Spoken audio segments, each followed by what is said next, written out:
The week before we left, we experienced a casualty. And it had been one of our Marines who was at Oregon E, and again, those were primarily ordnance personnel, and he had stayed, one of the Marines, and I had met this young man. I can remember he was a very devout Christian. I can remember him coming to Bible study there at the chapel at Bagram, and him talking about he had already paid to go on a trip to the Holy Land the next year. I mean, he was a very serious student of the Bible, very intense young man. And his specialty was ordnance. Well, as we were beginning to retrograde and get ready to go back home, you know, we were boxing up stuff, and this was the last of the rotation cycle. So there were things that we were sending back on C-130s. I think the helicopters themselves were going to catch a ship somewhere and be transported back to the U.S. So Sergeant Lee had volunteered to stay and keep count of the munitions there at Oregon E, and be responsible for that, and come on back to Bagram from there. All the other Marines had come back, and he had stayed. On his trip back, the helicopter crashed. It was an Army Chinook helicopter, and it crashed and killed everybody on board. And I'll never forget that. You know, this happened like less than a week after we got, before we were to go home. And it was my first experience with going to what we called River City, restricted communications. And I can remember my RP and I, we were watching a movie, and the word began to pass around, hey, we're going to have a formation in an hour, and Chaplain, you know, the CO wants to see you. And so, you know, he told me that they were going to notify the Marines there that he had died.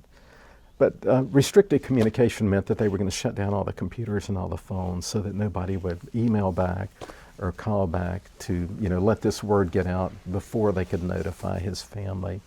So I'll never forget being in formation and the CO relating that he had died. And just one of the Marines just buckled. It was like his knees became butter, and he just had buckled. So I brought my diary, and I noted on that day that Sergeant Lee was killed in a helicopter crash near Ghazni. Ghazni was the closest town to Oregon E. I said, this word hit us like a bombshell. And there was another thing that he said that he had written to his mom and told them to stop watching the news because they would always get upset and scared. And his mother said, he told us, unless you see 2 Marines waiting for you, I'm okay. And the mother said that night that at her daughter's house, that's what she saw. When we had his memorial service, and they did the battlefield cross with the boots and the inverted weapon, the Marines actually put his Bible in between his boots because they knew that he loved to study the Bible. Yeah. And I've never seen a battlefield cross where they would put the person's Bible between their boots. Wow. So, you know, I've certainly done many memorial services, and we did the very best we could to, you know, honor his memory and to help, you know, bring some healing, one of those rituals that is beneficial in the grief process.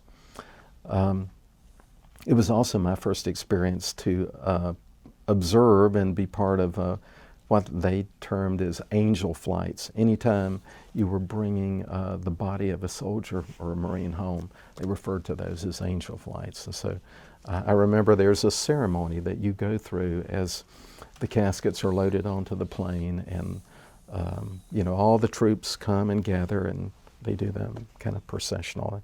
You know, I would go in and pray over each casket. I'd never even heard of an angel flight, so that was a new experience for me. But it was a very kind of bittersweet ending to what had been a very productive and good and safe deployment. But you know, I think it was his sense of wanting to, hey, y'all going back to Bagram, I'll stay here and be responsible for the ordnance. Yeah. And it was just, I think, a sandstorm. Ultimately, they determined that somehow the pilot lost situational awareness, and he thought he was accelerating to go upward, and he ended up accelerating going down. and the plane crashed and killed everybody on board. Well, I know you were a comfort to those Marines who were there and needed help. Well, you know, we did our best, and when we got back here to Atlanta, we had a memorial service where his mother and sister came as well, out at the chapel at Dobbins. Good.